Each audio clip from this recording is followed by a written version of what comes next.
এই হচ্ছে AGT live 24/7। ये है as it is live 24/7। This is as it is live 24/7। আদিবাসী সমাজের একজন যুবকের উপর উনি প্রস্রাব নির্গত করেন, যার ফলশ্রুতিতে সেখানে দেখা গেল এই নিয়ে একটা আদিবাসীদের মধ্যে একটা জন আন্দোলন সেখানে শুরু হয়েছে, যার নেতৃত্বে ছিলেন আমাদের সর্বভারতীয় আদিবাসী কংগ্রেসের চেয়ারম্যান, যিনি মধ্যপ্রদেশ থেকে নির্বাচিত একজন বিধায়ক এবং সেই রাজ্যে উনি দীর্ঘদিনে যুব কংগ্রেসের সভাপতি হিসাবে সেখানে কাজ করেছেন, যার উনি ব্যক্তিগতভাবে একজন আদিবাসী সম্প্রদায়ের মানুষ হয়ে সারা মধ্যপ্রদেশ জুড়ে এই বিষয়টাকে সামনে রেখে একটা গণ আন্দোলন তৈরি হয়েছে। 2200 কিলোমিটার উনি এই নিয়ে যাত্রা করেছেন এবং এই বিষয় মধ্যপ্রদেশের ঘরে ঘরে পৌঁছে দেওয়ার জন্য এবং দিল্লিতে এটাকে উত্থাপিত করে এই বিজেপি সরকারের যিনি তৎকালীন মুখ্যমন্ত্রী ছিলেন, বর্তমান বিজেপি কেন্দ্রীয় উনি কৃষি মন্ত্রী শিবরাজ চৌহানজি, উনি এই বিষয়ে কিভাবে উনি অনৈতিক ভাবে হস্তক্ষেপ করেছেন এবং এই ঘটনা ধামাচাপা দেওয়ার জন্য বিজেপির ভাবমূর্তিকে উনি রক্ষা করার জন্য অকপটে সেখানে অর্থ দেখিয়ে নানা সুযোগ সুবিধার কথা বলে যেভাবে উনি এই ঘটনাটাকে চাপা দেওয়ার চেষ্টা করেছেন, আর সেখানে বিক্রান্তির নেতৃত্বে যেভাবে গণ আন্দোলন হয়েছে আজকে মধ্যপ্রদেশে, এর কিন্তু আদিবাসী সমাজ কিন্তু আজকে বিজেপি দলের সঙ্গে নেই। বিজেপি আদিবাসী এলাকায় তার ভরাডুবি হয়েছে গত বিধানসভা নির্বাচনে। আমি বিক্রান্তজিকে এই বিষয়টা নিয়ে ওনার যে বক্তব্য আমরা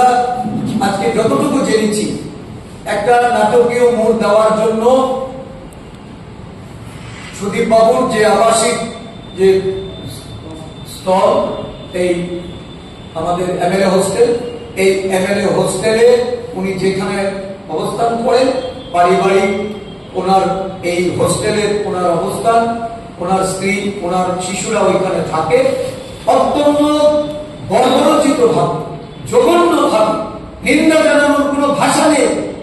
একটা শাসক দল আরক্ষা প্রশাসনকে সামনে রেখে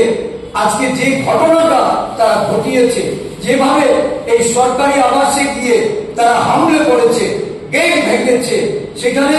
তারা ভাঙচুর করেছে ওই গার্ড হাউসগুলিতে, এই ধরনের ঘটনা এটা প্রমাণ করে যে আসলে এই রাজ্যে কোনো শাসন নেই। এই রাজ্যে মুখ্যমন্ত্রীর মুখে যত কথাই বলো, সুশাসনের কথা বলো, মুখ্যমন্ত্রী তার নিজ দলীয় যে কর্তৃত্ব, এই কর্তৃত্ব হারিয়েছেন। আমরা অবাক হয়ে দেখেছি এই ধরনের একটা ঘটনা গুটি কয়েক লোক সংগঠিত করছে, যেখানে আজকে তাদের শরিক দল ত্রিপুরামথা, আইপিএফটি, এরা আঞ্চলিক দল, আদিবাসীদের দল, এই দলে আদিবাসী সংখ্যাগরিষ্ঠ হওয়া সত্ত্বেও ভারতীয় জনতা পার্টির এই ধরনের আন্দোলনে যারা একটা বিকৃত ভাবনা নিয়ে একটা ঘটনার বাস্তব ঘটনাকে যারা আড়াল করার জন্য এবং সুদীপ বাবুর উপর হামলে করার জন্য যারা ওনার বাসস্থান আক্রমণ করেছেন, আজকে সেইখানে কিন্তু আমরা ত্রিপুরামথাকেও দেখিনি, আইপিএফটিকেও দেখি। কি কারণ এটা? কেন আজকে আদিবাসীদের যারা প্রতিনিধিত্ব করছেন তাদের শরিক দল হিসাবে তাদেরকে কেন দেখা যায়? তার মানে এই যে নাটক মধ্যস্থ করার জন্য যারা প্রশাসনিক ক্ষমতার অপব্যবহার করে, প্রশাসনকে উপেক্ষা করে এবং একটা সরকারের এই যে ঘোষণা আজকে বিরোধী দল হিসাবে, বিরোধী দলের নেতা হিসাবে কোন কর্মসূচিতে গিয়ে যখন বক্তব্য রাখবে, আমরা লক্ষ্য করছি এই রাজ্যে বিরোধীদের তাদের গণতান্ত্রিক অধিকার রুদ্ধ করা হচ্ছে। মারপিট করে, অফিস ভাঙচুর করে, বাসস্থানে আক্রমণ করে যারা বিরোধীকে দাবিয়ে রাখতে চায়,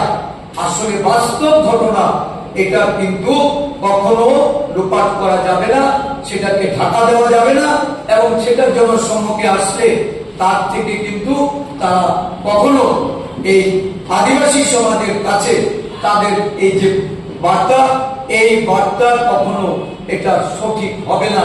এটা ভুল বার্তা। আমরা তার তীব্র নিন্দা জানাচ্ছি, ধিক্কার জানাচ্ছি, এবং অবিলম্বে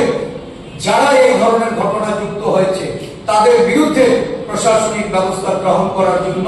রাজ্য সরকারের কাছে দাবি